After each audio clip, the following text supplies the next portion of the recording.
Senate President Pro Tempore Lacson says he's stepping down as the chair of the Senate Blue Ribbon Committee. This comes after some of Lacson's colleagues expressed disappointment over the course of the panel's inquiry into anomalous flood control projects. It also follows widespread speculation of another Senate shakeup less than a month after Senate President Sotto replaced Senator Chis Escudero. Lacson denies there is another looming change in the Senate leadership. He also says the rumors had nothing to do with his decision to resign as chair of the Blue Ribbon Committee, but he notes the sentiments expressed by some of his colleagues as the main reason for his resignation, naming in particular Senators J.V. Ejercito and Win Gatchalian. Lacson says he believed it was time for him to step aside in favor of another member who his colleagues think can handle the committee better. Ejercito earlier remarked that he and 4 other senators planned to leave the majority bloc after several former and incumbent senators were linked to anomalous flood control projects being investigated by the Blue Ribbon panel. But Ejercito quickly clarified that he would not join the minority. Senator Amy Marcos also said she left the group chat of the 28th Congress senators after Lacson took a swipe at her. Lacson had called on Marcos to attend hearings on the flood control controversy after she said there was confusion if the Blue Ribbon Committee's probe would continue. As he resigns from his post, Lacson emphasizes that all Senate committee chairpersons serve at the pleasure of their peers since they were elected particularly by the members of the majority bloc.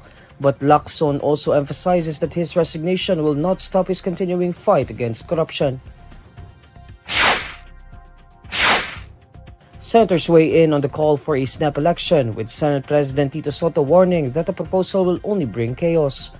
Senate Minority Leader Alan Peter Cayetano suggested on Sunday, October 5, that government officials from the president down to the last congressman should resign amid the corruption scandals rocking the government. He also said those already in office should not be allowed to run again. But Sotto says on Monday, October 6, that the proposed snap elections are not provided for in the Constitution. He points out the uncertainty that will come from the move. Lacson agrees with Sotto, adding that the snap elections will not serve the problem of corruption. According to Lacson, it is the swiftness and certainty of punishment that will deter corruption, especially with ranking officials. On the other hand, Senator Erwin Tulfo agrees with Cayetano's proposal but questions whether it is possible at present. He says Congress should first pass a law to fund a snap election. Several members of the Senate and the House of Representatives have been accused of receiving kickbacks from billions worth of government flood control projects. The controversy has been the subject of separate investigations in Congress and by the Independent Commission for Infrastructure. Another wave of fuel price hikes will hit motorists this Tuesday, October 7, with diesel and kerosene increasing for the 7th straight week. In an advisory on Monday, October 6, local oil firms say diesel prices will rise by 80 centavos per liter, while kerosene prices will go up by 20 centavos per liter. Gasoline prices will also inch up by 20 centavos a liter.